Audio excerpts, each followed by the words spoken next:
Hello friends, math with Raghu sir मध्ये आपलं स्वागत आहे. बघा, हा प्रश्न सिंधुदुर्ग जिल्हा पोलीस 2018 च्या परीक्षेत विचारलाय. काय म्हणते? तासी 40 किमी वेगाने जाणारी 600 मीटर लांबीची मालगाडी 600 मीटर लांब पूल ओलांडण्यास किती सेकंद लागले?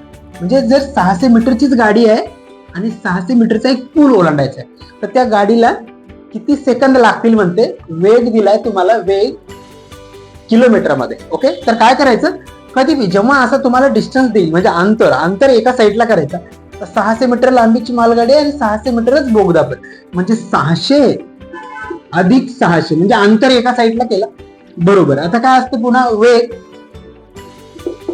गुणिले, आता किलोमीटर मध्ये, याला प्रति सेकंद मध्ये चेंज करण्यासाठी काय करावं लागेल, 5/18 याला गुणाकार करून मग काय निघेल आपला, म्हणजे सेकंद निघेल. आता याला इकडे आणून कॅल्क्युलेशन, 600 600 1200 होतील, तर हे गुणाकारातले भागाकारात जातील आणि हे भागाकारातला गुणाकारात, म्हणजे 18 वर आणि 40 गुणिले 5 हे खाली, बरोबर एक्स होऊन जाईल. कॅल्क्युलेशन करा. आता हे 4 पंचे 20 होतात, 200 आणि 200 म्हणजे 6 होतील, बेस कम 12, तर 6 बार जातील, तर 18 सम 8 लो 200 म्हणजे 108.